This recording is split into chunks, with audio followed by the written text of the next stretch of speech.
Et les bambins, j'espère que vous allez bien, en tout cas moi ça va nickel. On se retrouve aujourd'hui pour de nouvelles vidéos sur l'Europa League avec bien entendu les barrages pour les huitièmes de finale avec 8 rencontres au programme qui sont les suivantes. Ferencváros contre le Viktoria Pilsen, Midtjylland contre la Real Sociedad, l'Union Saint-Gilloise contre l'Ajax d'Amsterdam, Fenerbahçe Istanbul contre Anderlecht, le FC Porto contre l'AS Roma, l'AZ Alkmaar contre Galatasaray Istanbul, le PAOK Salonique contre le Steaua Bucarest et Twente contre Bodo Glimt. Voilà, n'hésitez pas à venir nous rejoindre sur le site VIP et les réseaux sociaux. Tout est à l'écran et en description. N'hésitez surtout pas à mettre vos pronostics, vos critiques positives ou négatives, votre petit pouce qui va bien pour faire monter la vidéo le plus haut possible. Et n'oubliez pas de rejoindre la communauté qui est en train d'arriver tranquillement vers les 19 300. Merci encore. On attaque par la première rencontre Ferencváros contre le Viktoria Pilsen. L'équipe hongroise est actuellement seconde de son championnat à 2 points de Puskás car ils viennent de perdre justement le duel au sommet ce week-end. Ils avaient pourtant enchaîné 3 matchs consécutifs sans défaite, dont une victoire contre l'AZ Alkmaar lors de la dernière journée de championnat de cette C3. Ils vont vouloir retrouver le succès avec cette réception du Viktoria Pilsen. Rappelons qu'en Ligue Europa, en phase de championnat, ils avaient eu des résultats plus ou moins intéressants avec 4 victoires et 4 défaites. Ils vont recevoir une équipe tchèque qui est actuellement seconde de son championnat derrière le Slavia de Prague, mais avec 10 points de retard, qui reste sur des résultats contrastés. 3 victoires et 2 défaites sur les 5 derniers matchs, mais les 2 défaites ont toutes été à l'extérieur. En phase de championnat, ils ont été assez constants. 3 victoires, 3 nuls et 2 défaites. Ayant eu le scalp de la Real Sociedad à la maison et ayant perdu par contre Manchester United et l'Athletic Bilbao. Sur cette rencontre, je verrai Ferencváros s'imposer 2-1 avec les 2 équipes qui marquent et une cote à 1,82. On enchaîne avec Midtjylland contre la Real Sociedad. Midtjylland est actuellement en trêve hivernale. Ils vont bientôt reprendre le championnat, mais ce sera la semaine prochaine. Ils ont enchaîné matchs amicaux et matchs de Ligue Europa où ils en sont sortis par une victoire contre Ludogorets à l'extérieur et une défaite au FC Porto. Et ils avaient réussi à accrocher le match nul contre Fenerbahçe Istanbul. En phase de championnat, ils ont fait 3 victoires, 2 nuls et 3 défaites, donc un parcours assez moyen, mais ça leur a permis donc de se qualifier et de jouer la Real Sociedad. Rappelons, comme je dis en tout début d'analyse, qu'ils ont battu déjà les Espagnols en phase de championnat. Les Basques de leur côté restent sur 2 victoires consécutives en Coupe du Roi contre Osasuna et ils viennent de battre à l'arrache l'Espagnol de Barcelone. C'est 3 victoires et 2 défaites sur les 5 derniers matchs, toutes compétitions confondues. En phase championnat, ils ont été assez moyens, accrochant un match nul contre Nice, mais sinon c'est tout de même 3 défaites et 4 victoires. Sur cette rencontre, je verrai un match nul entre les 2 équipes 0-0 et je verrai la combinaison double chance 1N et moins de 4,5 buts sur le match avec une cote ultra intéressante à 1,88. On poursuit avec l'Union Saint-Gilloise contre l'Ajax d'Amsterdam, le 3e du championnat belge contre le leader de l'Eredivisie. Les 2 formations ont la même dynamique sur les 5 derniers matchs, toutes compétitions confondues, 4 victoires et une seule défaite. Du côté des Belges, c'était au Glasgow Rangers. Du côté de l'Ajax, c'était à Riga en Lettonie lors de l'avant-dernière journée de la phase championnat C3.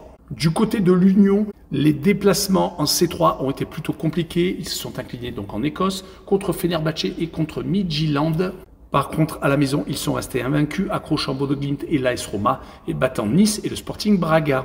Du côté des Bataves, on est en train de redevenir l'équipe crainte, surtout aux Pays-Bas, où ils sont donc leaders. Ils viennent de battre consécutivement le Feyenoord Rotterdam, le Fortuna Sittard, et un peu plus tôt dans la saison, ils étaient sortis vainqueurs du duel contre le PSV Eindhoven, c'était le 2 novembre. Attention quand même, car en C3, ils ont enchaîné quand même 3 défaites consécutives, mettant peut-être en péril leur qualification, mais finalement, ils ont réussi à battre Galatasaray pour se qualifier pour ces barrages. Sur cette opposition, je verrai un but partout entre les 2 équipes, avec le away no bet et le match nul remboursé, c'est victoire de l'Ajax à l'extérieur, avec une cote à 1,65. On enchaîne avec Fenerbahçe Istanbul contre Anderlecht, le 2e du championnat turc, contre le 4e du championnat belge.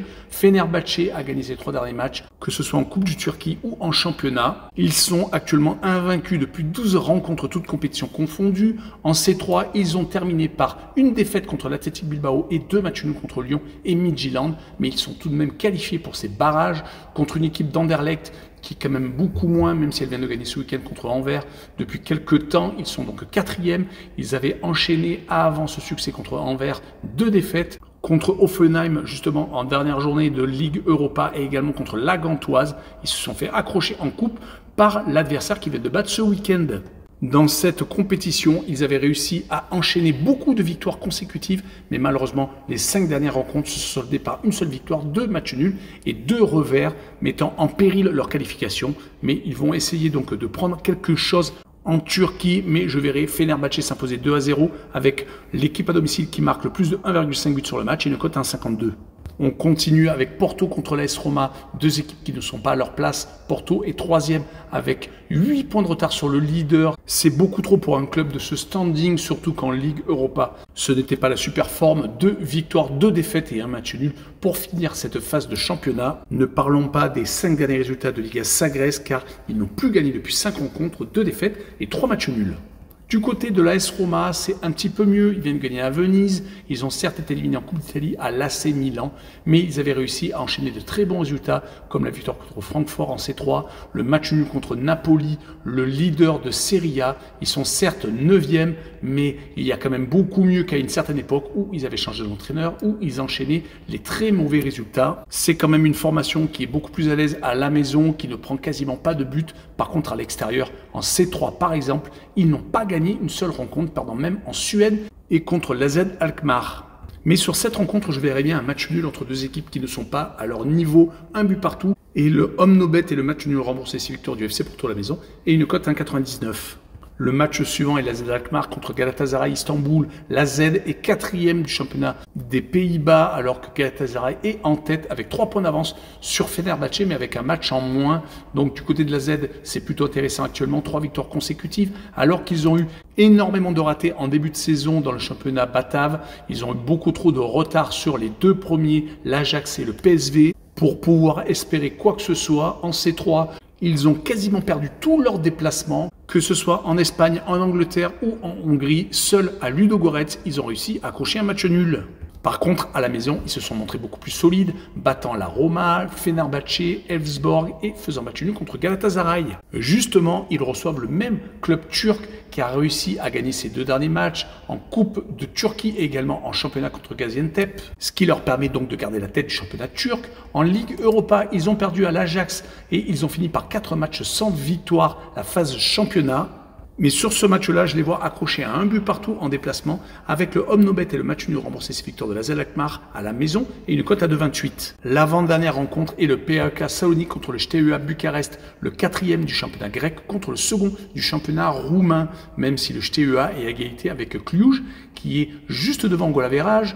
Continuons avec le STEA qui reste sur 3 matchs sans défaite, qui a fait une campagne européenne plutôt intéressante, à part la défaite contre Manchester United et contre les Glasgow Rangers. Ils ont réussi à s'imposer 4 fois tout de même et à ne faire que 2 matchs nuls, restant tout de même solides sur plusieurs matchs, faisant beaucoup de clean sheets, comme par exemple contre l'Olympiakos, vainqueur de la C4 0-0. Du côté du PAOK, ils viennent de gagner en championnat ce week-end 5-0 à l'Ofi Crète. Ils avaient pourtant perdu leurs 2 matchs d'avant, perdant du terrain par rapport aux équipes de tête. Leur parcours en C3 a été assez médiocre, 3 victoires, 1 nul et 4 défaites quand même, mais ils sont quand même qualifiés, perdant contre leur adversaire du soir à la maison 1-0.